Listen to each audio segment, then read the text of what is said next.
اللہ تبارک و تعالیٰ کی ذات مدبر الامر ہے۔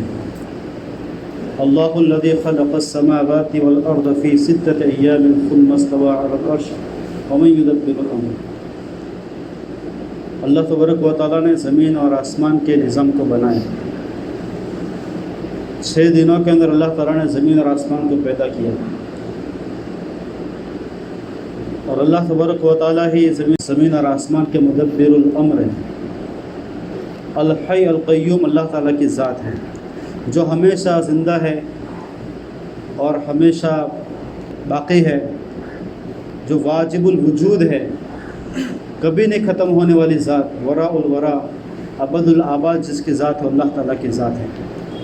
القیوم اللہ تعالیٰ کی ذات ہے جو زمین اور آسمان کے نظام کو چلاتا ہے۔ لا تأخذہ سنۃ ولا نوم، کہ پورے نظام کو چلانے کے باوجود نہ اللہ تبارک و تعالیٰ تھکتا ہے، نہ اس کو جھونکا آتا ہے، نہ اس کو نیند آتی ہے۔ تو یہ نظام اللہ تبارک و تعالیٰ نے قائم کیا ہے، اور اس نظام کے اوپر پورا قابو اللہ تعالیٰ کے ہاتھوں میں ہے۔ اللہ تبارک و تعالیٰ نے زمین آسمان کے نظام کو قائم کیا، اور اس نظام کے اندر بہت سارے پہلو ہیں۔ اللہ تبارک و تعالیٰ نے اس کے اندر ہوائیں بنائی، بارشیں بنائی، پانی کا نظام اللہ تعالیٰ نے چلایا، پہاڑوں کو اللہ نے بنایا، زمین کو اللہ نے بنایا، چاند، سورج اور ستاروں کا نظام اللہ تبارک و تعالیٰ نے قائم کیا، اور اللہ تبارک و تعالیٰ نے انسانوں کو بنایا، اور انسانوں کے اندر اللہ تبارک و تعالیٰ نے یا ایھا الناس انا خلقناکم من ذکر و انثیٰ، کسی کو مرد بنا اللہ تعالیٰ نے، کسی کو عورت بنایا۔ وجعلناکم شعوبا و قبائل، اور اللہ تبارک و تعالیٰ نے الگ الگ شعبے بنائے۔ زمین کے اعتبار سے اللہ تعالیٰ نے شعبے بنائے، کسی کو اللہ تبارک و تعالیٰ نے عربستان کے اندر پیدا فرمایا، کسی کو ہندوستان میں پیدا فرمایا، کسی کو امریکہ میں پیدا فرمایا، کسی کو یورپ میں پیدا فرمایا۔ شعبوں کے اعتبار سے اللہ تبارک و تعالیٰ نے الگ الگ بر اعظم کے اوپر انسانوں کو بسایا، لیکن کسی زمین کے لوگوں کو کسی زمین کے لوگوں کے اوپر کوئی فضیلت نہیں ہے۔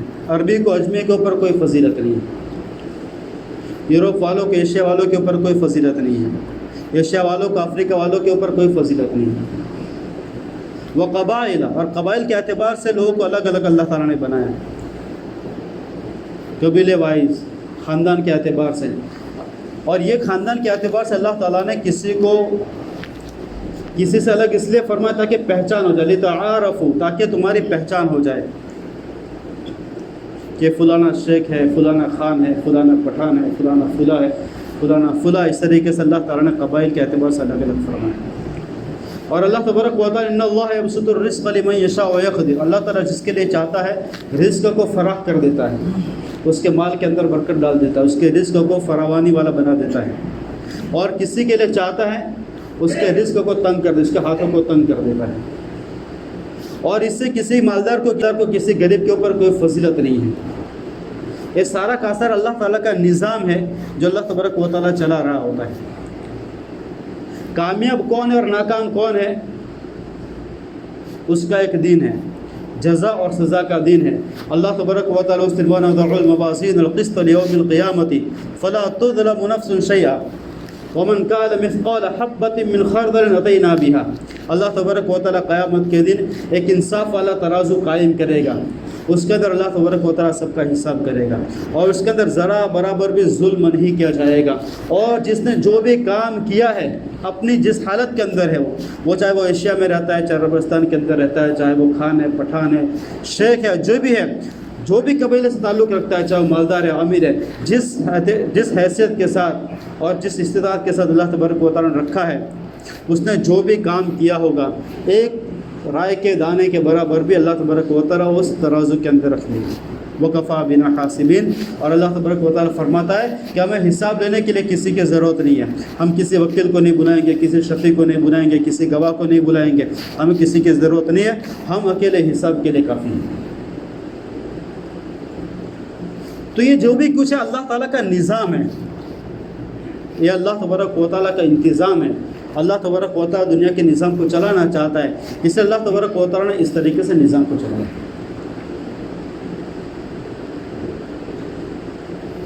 جس شخص کے پاس اللہ تبارک و تعالیٰ نے مال و دولت کے فراوانی دی ہے، اس کے اوپر فرائض بھی زیادہ ہے، اس کے ضروریات بھی زیادہ ہے، اس کے لوازمات بھی زیادہ ہیں۔ اللہ تبارک و تعالیٰ فرماتا ہے 5 اسلام کی بنیادیں، دیکھیے آپ 5 اسلام کی بنیادیں، اسلام کا جو بیس ہے وہ 5 چیزوں کے اوپر ہے۔ ایمان، یہ تو سب کو لانا ضروری ہے، مرد ہو، عورت ہو، مالدار ہو، غریب ہو، ہر ایک کو لانا ضروری ہے۔ نماز پڑھنا، دن میں 5 وقتہ نماز ہر ایک کے اوپر فرض ہے، کسی سے ساقط نہیں ہے۔ اور رمضان کے مہینے کا روزہ، یہ سب کے اوپر فرض ہے، چاہے مالدار ہو، چاہے غریب ہو، مرد ہو، عورت ہو، سب کے لیے فرض ہے۔ اسلام کی بنیاد ہے 5 چیزوں کے اوپر، اس میں 3 چیزیں تو سب کے لیے ہیں۔ پھر آئے زکوٰۃ، زکوٰۃ مالداروں کے اوپر فرض ہے، اور حج کرنا، یہ حج کرنا بھی مالداروں کے اوپر فرض ہے، کہ جن کو وَلِلَّهِ عَلَى النَّاسِ حِجُّ الْبَيْتِ مَنِ اسْتَطَاعَ إِلَيْهِ سَبِيلًا، اللہ تبارک و تعالیٰ کا فرض ہے انسانوں کے اوپر کہ وہ اللہ تعالیٰ کے گھر کا حج کرے۔ کس کے لیے؟ من استطاع الیہ سبیلا، جو وہاں پر پہنچنے کی طاقت رکھتے ہیں، جن کے پاس اس کا خرچہ ہے، وہاں پر جانے کا بھی خرچہ، پھر وہاں پر رکنے کا بھی خرچہ، وہاں کے جو لوازمات ہے، احرام ہے، اور وہاں کی قربانی ہے، اور وہاں جتنے دن رہنا ہے اتنے دن کا خرچہ، اور جو گھر پہ ہم نے پیچھے چھوڑا ہے، بیوی بچوں کو، بھائی بہنوں کو، جن کا خرچہ اس کے اوپر ذمہ داری، ان کا خرچہ ہو، اتنا جس کے اوپر ہو اس کے اوپر حج کرنا فرض ہے۔ تو حج اور زکوٰۃ مالداروں کے اوپر فرض ہے۔ تو امیر جو ہے اس کی ذمہ داریاں بھی زیادہ ہیں، اس کے اوپر فرائض بھی زیادہ ہے، اس کے لوازمات بھی زیادہ ہے، اور پھر اس کے خرچے بھی زیادہ ہو جاتے ہیں۔ یا ایھا الناس انتم الفقراء الی اللہ، اے لوگوں تم اللہ تعالیٰ کے نظروں کے اندر فقراء ہو، اور جس کے پاس زیادہ مال ہوگا وہ زیادہ فقیر ہے، کیونکہ اس کو زیادہ فیسلٹی کی عادت ہے، وہ اے سی کے بغیر رہ نہیں سکتا ہے، وہ ٹرین اور بس کے اندر سفر نہیں کر سکتا، اس کو اپنی گاڑی سے جانا پڑے گا، کھانے پینے کے اندر وہ روکھا سوکھا چلائے گا نہیں۔ جو جتنا زیادہ امیر بنتا جاتا ہے اتنا زیادہ محتاج بنتا جاتا ہے، اتنا زیادہ فقیر بنتا جاتا ہے۔ تو یہ حج کا زمانہ ہے۔ تو جن کو اللہ تبارک و تعالیٰ نے استطاعت دی ہے کہ وہ اللہ تعالیٰ کے گھر تک پہنچے، اس کا خرچہ ان کے پاس ہو، پیچھے رہنے والوں کا خرچہ اس کے پاس ہو، اس کے لیے حج کرنا فرض ہے، اس کے اوپر حج فرض ہو جاتا ہے۔ اب انسان جتنا دیر سے حج کرے گا اتنا خرچہ زیادہ ہو جائے گا۔ آج سے 4، 5، 7، 8 سال پہلے 5 لاکھ میں دونوں میاں بیوی حج کر لیتے تھے، اور آج حج کمیٹی کے اندر 5 لاکھ روپے کا خرچہ ہے، 3.25 تو بھرنا ہی ہے، اور ٹور میں کریں گے تو 15 لاکھ سے نیچے ہوگا نہیں کپل کا حج۔ تو جتنا انسان دیری سے کرے گا اتنا خرچہ بڑھتا جا رہا ہے، حج مہنگا ہوتا جا رہا ہے۔ لہٰذا جن لوگوں کے اوپر حج فرض ہو گیا ہے، جن کو اللہ تبارک و تعالیٰ نے مال و دولت کی فراوانی دی ہے، اللہ تعالیٰ کا مال دیا ہے، وہ پہلی فرصت کے اندر حج کرنے کی فکر کرے۔ اسلام کی بنیاد میں سے ایک چیز ہے حج کرنا، اور پھر انسان مال کی محبت میں اور اپنے بنائے ہوئے فرائض کے انتظار میں ہے نا، انسان کہتا ہے میری بیٹیوں کی شادیاں باقی ہے، میرے بچے کی شادیاں باقی ہے، میرا گھر بنانے کا باقی ہے، میں کیسے حج کر سکتا ہوں؟ تو بیٹیوں کی شادی کے اندر لاکھوں روپے خرچ کرنا ہے تو انسان نے خود فرض بنایا ہے۔ اسلام کے اندر نکاح کرنا بہت آسان ہے، سب سے آسان چیز نکاح ہے۔ آج ہم نے نکاح کو اور شادی کو بہت مہنگا کر دیا، تو انسان اس کی وجہ سے حج نہیں کرتے۔ بیٹیوں کی شادیاں باقی ہے، ایک بیٹی کی شادی کے اندر 5، 6، 7، 8 لاکھ روپے خرچ ہو جاتے ہیں، تو انسان حج کھا کرے گا؟ اللہ کا حج کیسے، اللہ کا فرض کیسے پورا کرے گا؟ بیٹیوں کی شادیاں باقی ہے، تو یہ ہم نے خود خرچے بنائے ہیں، ہم نے خود فرض کیا کہ بیٹی کی شادی کے اندر 10 لاکھ خرچہ، دوسری بیٹی کے اندر 10 لاکھ کا خرچہ، تیسری کے اندر 10 لاکھ کا خرچہ، بیٹا آئے گا اس کے اندر 5-10 لاکھ کا خرچہ۔ بیٹے کی شادی کے اندر کم خرچہ ہوتا ہے کیونکہ ہم نے سسٹم ایسا بنایا ہے، جہیز کا سسٹم ہے۔ اب بہو آتی ہے اور سارا لے کر آتی ہے، بستر لے کر آتی ہے، بیڈ لے کر آتی ہے، برتن لے کر آتی ہے، فریج لے کر آتی ہے، واشنگ مشین لے کر آتی ہے۔ 1 سال کے بعد بچہ تبدیل ہو جاتا ہے، پھر ماں باپ شکایت کرتے ہیں مولانا بچے کی شادی کی 1 سال کے اندر پورا بدل گیا، وہ تو پورا بیوی والا بن گیا۔ تو پھر مولانا پوچھتے ہوئے آپ کا بیٹا جس بیڈ کے اوپر سوتا ہے وہ کس کا بیڈ ہے؟ وہ تو بہو لے کر آئی تھی۔ جس گدے پر سوتا ہے گدا کس کا ہے؟ وہ تو بہو لے کر آئی تھی۔ جس برتن میں کھانا کھاتا ہے وہ کس کا ہے؟ وہ تو بہو لے کر آئی تھی۔ جس فریج میں ٹھنڈا کرتا ہے وہ کس کا ہے؟ وہ تو بہو لے کر آئی تھی۔ تو سارا بہو کا استعمال کرتا ہے، سارا ساس سسر کا استعمال کرتا ہے، تو اس کے وہ نمک حلالی کر رہا ہے نا، آپ نے اس کو بیچ دیا جائز کے بدلے کے اندر، وہ جس کا کھا رہا ہے اس کا گھا رہا ہے، تو اس میں کون سی بڑی بات ہے؟ ایک جہیز کی لعنت ہے ہمارے معاشرے کے اندر، سوسائٹی کے اندر۔ ہر انسان سمجھدار بن جائے، بیٹے کی شادی کرے، 1 روپے کا جہیز نہیں، لیکن آپ کے گھر کے اندر بسترے نہیں ہے، آپ کے گھر کے اندر بیڈ نہیں ہے، آپ کے گھر کے اندر برتن نہیں ہے، منع کرتے ہیں آپ اپنی بیٹی کو بھیج دو، ہمارے گھر پہ ساری چیزوں کی سہولیات ہیں۔ تو ایک خرچہ ہم نے بڑھا دیا ہے۔ تو انسان اپنے بنا ہوئے فرض کے لیے، قائم کردہ فرائض کے لیے اللہ تعالیٰ کا فرض کو پیچھے کرتا جاتا ہے۔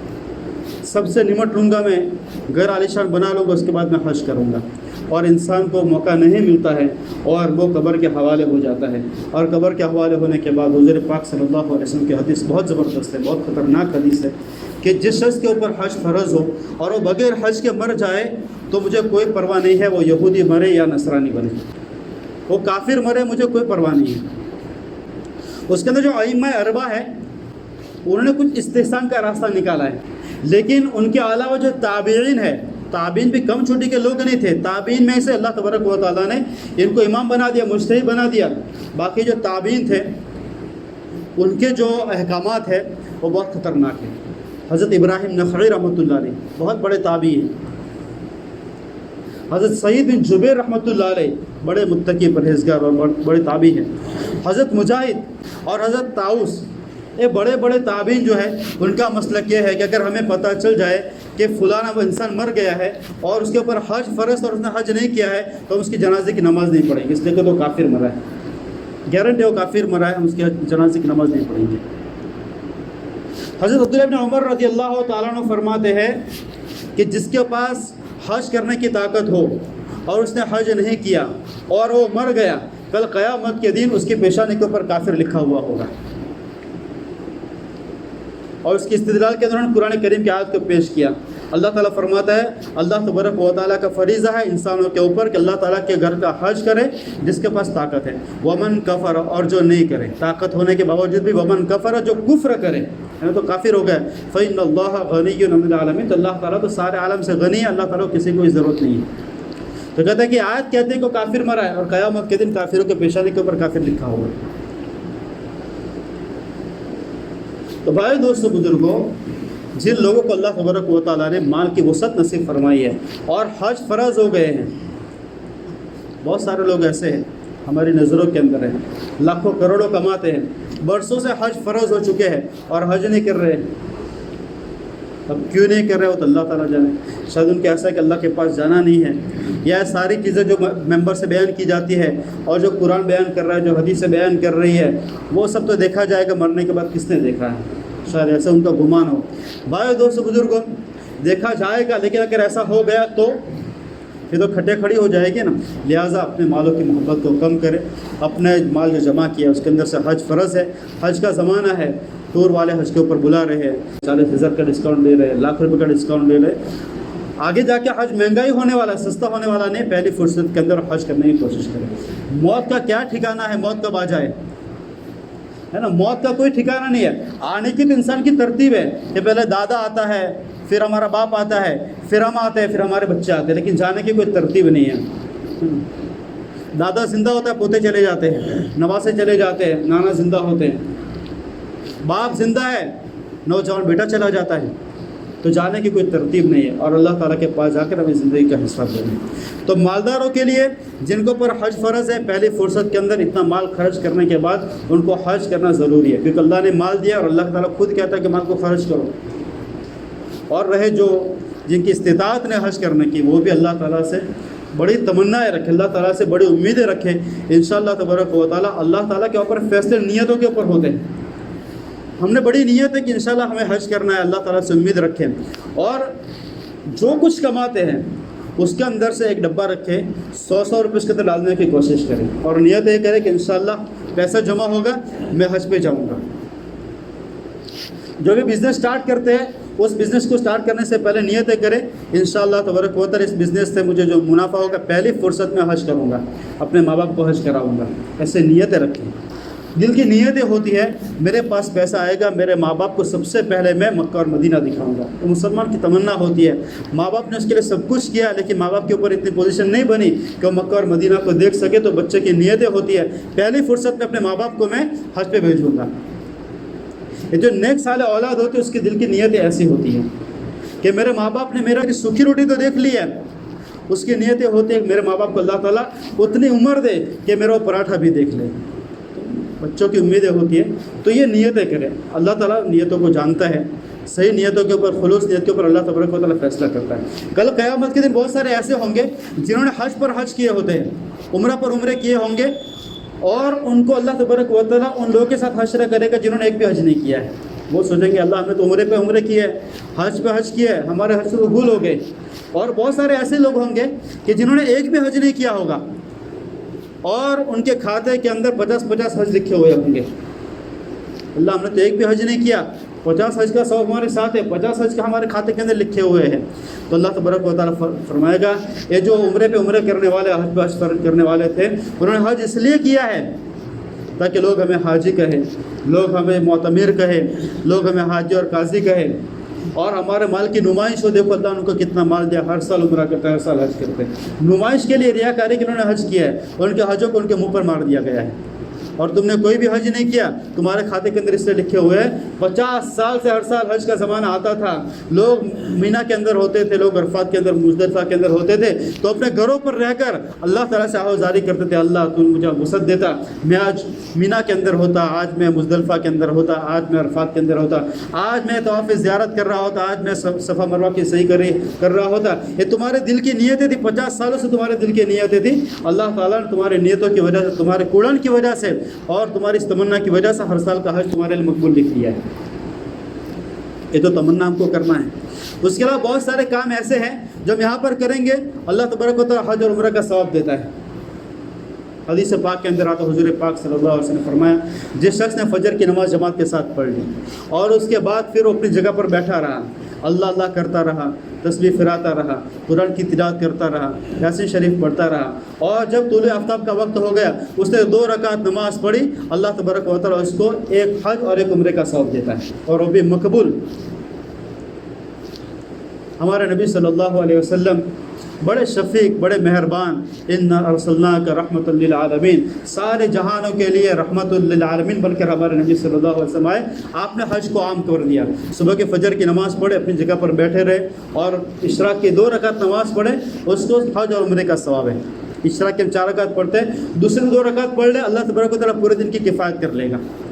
کتنا حج آسان ہے. فرمایا گھر پہ جائے، اور گھر پہ جانے کے بعد اپنے ماں باپ کو محبت کی نظر سے دیکھے، خوشی کے ساتھ محبت کی نظر سے دیکھے. ایک بار دیکھے گا، ایک مقبول حج اور عمرے کا ثواب ہے. مقبول حج اور عمرے کا ثواب ہے. ایک صحابی کھڑے ہوئے، سعد بن معاذ رضی اللہ تعالیٰ عنہ، اللہ کے رسول صلی اللہ علیہ وسلم اگر کوئی 3 بار دیکھ لے، ہمارے نبی صلی اللہ علیہ وسلم فرمایا 3 حج اور عمرے کا اللہ تعالیٰ ثواب دے گا. حضرت ابو الدرداء رضی اللہ تعالیٰ عنہ اپنے ماں کی بہت زیادہ خدمت کرنے والے، ان کے باپ نہیں تھے، ان کی ماں کی خدمت کرنے والے. فرمایا اللہ کے رسول صلی اللہ علیہ وسلم میرے پاس سے ایک قبلہ تو چلا گیا ہے، میرے پاس سے ایک قبلہ تو فوت ہو گیا ہے، میرے باپ تو فوت ہو چکے ہیں، میرے پاس ایک قبلہ بچا، ایک کعبہ بچا ہے، وہ میری ماں ہے.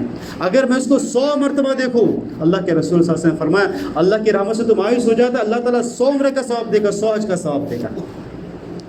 ہم میں سے کتنے سارے ایسے ہوں گے جن کے کعبے چلے گئے ہیں، کسی کا باپ چلا گیا، کسی کا ماں چلا گیا، ایک قبلہ بچا، اسی کی قدر کر لے اور اسی کو دیکھے محبت کے ساتھ. ہمارے نبی صلی اللہ علیہ وسلم نے فرمایا جو شخص اپنی بات سے اپنے ماں باپ کو خوش کر لے، جو شخص اپنی بات سے اپنے ماں باپ کو خوش کر لے، اس کو 2 حج اور 2 عمرے کا ثواب ہے. لیکن آج تو بیٹوں کے پاس کہاں ٹائم ہے ماں باپ کو خوش کرنے کا، بات کرنے کا. بیزی لائف ہو چکے ہیں. ہم تو الگ جنریشن کے لوگ ہیں، پرانے لوگ ہیں، کہاں انسانوں کی باتیں میل کھاتی ہیں. بھائی دوستو بزرگوں، ان چیزوں کو پیچھے چھوڑ دیں، اپنے ماں باپ کے پاس جائے، ان سے خوشی کی باتیں کریں. آپ نے جو بزنس کیا، جو کام کاج کیا، اس کے اندر کچھ ایسی ٹریجڈی ہو گئی، ایسی خوشی کی بات ہو گئی، اپنی ماں کے بستر پر جا کر بیٹھے، اس کے ماں باپ کے جو ہے بستر پر جا کر بیٹھے، اس کے بیڈ پر جا کر بیٹھے، اور کہ امی آج تو ایسا ہو گیا، وہ ہنس لے گی، آپ کو 2 عمرے کا ثواب ہے، 2 حج کا ثواب ہے. اس کی طبیعت پوچھیں، اس کے پاس جا کر ایسی بات کریں کہ اس کا پورے دن کی تھکاوٹ ختم ہو جائے. لیکن آج بیٹوں کے پاس ٹائم نہیں ہے. بھائی دوست بزرگوں، اپنے گھروں کے اندر ہمارے عمرے اور ہمارے حج موجود ہیں، اور حج اور عمرہ کے ثواب کو بٹورتے ہیں. کتنے سارے کام ہیں. اور فرمایا 2 مسلمانوں کے درمیان میں لڑائی ہے، 2 بھائیوں کے درمیان میں لڑائی ہے. بڑا بھائی آپ کے پاس آیا، یہ میرا چھوٹا بھائی بڑا بے عزت ہے، بڑا بدتمیز ہے، اور میری ذرا بھی عزت نہیں کرتا ہے. اب ہم چھوٹے بھائی کے پاس گئے, یہ تیرا بڑا بھائی تو تیرے بارے میں کیا کیا بول رہا تھا, بدتمیز بول رہا تھا, ایسا بول رہا تھا, اس سے کیا ہوگا؟ لڑائی, اس سے آگ جلے گی, آگ بڑھے گی. ایسا نہیں بولے بھائی تیرا بڑا بھائی تو تیری بڑی عزت کر رہا تھا, بولا میرا چھوٹا بھائی تو مجھے باپ کی طرح مانتا ہے, میری بڑی عزت کرتا ہے, ایسا کرتا ہے ویسا کرتا ہے. مجھ سے اس کے بعد جا کے اس طریقے سے بات کریں گے تو چھوٹے بھائی کا دل نرم ہو جائے گا, میرا بھائی میری اتنی عزت کرتا ہے, میرے بارے میں ایسا سوچتا ہے. اور اگر چھوٹا بھائی ہمارے پاس آئے, اے بڑا بھائی کمینہ ہے, سب کچھ لوٹ لیا اس نے, میرے لیے کچھ نہیں چھوڑا, ایسا کرتا ہے ویسا کرتا ہے, ہم بڑے بھائی کے پاس جا کر کہے بھائی چھوٹا بھائی تو آپ کا آیا تھا میرے پاس اور کہہ رہا تھا میرا بڑا بھائی تو میرے باپ کے برابر ہے, میں اس کے باپ کے برابر عزت کرتا ہوں. دیکھو دو مسلمانوں کے درمیان میں لڑائی, اگر آپ کے جھوٹ بولنے سے, غلط زبانی سے بھی اگر ان کے درمیان میں صلح ہو جاتی ہے تو اس طریقے سے کرنے سے گناہ نہیں لگتا ہے. اس طریقے سے آپ کا چھوٹا بھائی ایسی بات کر رہا تھا, دو دوستوں کے اندر لڑائی ہے, دوست نے ایسی بات کی لیکن وہاں پر جا کر کے آپ کے بارے میں بڑی تعریف کر رہا تھا وہ کہ میرا دوست ہے, اس کے بغیر مجھے چین نہیں آتا ہے, جب سے ہم لڑے ہیں تب سے میں سوتا بھی نہیں ہوں, راتوں کو یاد آتا ہے, کھانا کم کر دیا ہے. اس کو جا کر ایسی میٹھی میٹھی بات کرے تو ان کے درمیان میں صلح ہو جائے گی. اور فرمایا دو بندوں کے درمیان میں آپ کی وجہ سے صلح ہو گئی, آپ کو 2 حج 2 عمرے کا ثواب ہے. ہمارے دوست بزرگوں, امیروں کے لیے حج یہ ہے کہ اپنے مال کے اندر سے, وقت حج کا زمانہ ہے, حج کرنے کی سب سے پہلی فرصت میں کوشش کریں. کیا پتہ آگے مالداری ساتھ رہے نہ رہے, کیسے حالات آ سکتے ہیں, بزنس چلے نہیں چلے. اگر بزنس چل بھی گیا تو موت آگے کچھ بھی ہو سکتا ہے. پہلی فرصت میں حج کرنے کی کوشش کریں. اور جو حج جن کے اوپر فرض نہیں, وہ دل کے اندر بڑی تمنائیں رکھیں. اور جو آسان حج ہے جن کے ذریعے سے حج اور عمرے کے ثواب ملتے ہیں, کام کرتے رہے. اللہ تعالیٰ مجھے آپ کو کہنے سننے سے زیادہ عمل کی توفیق نصیب فرمائے. وآخر دعوانا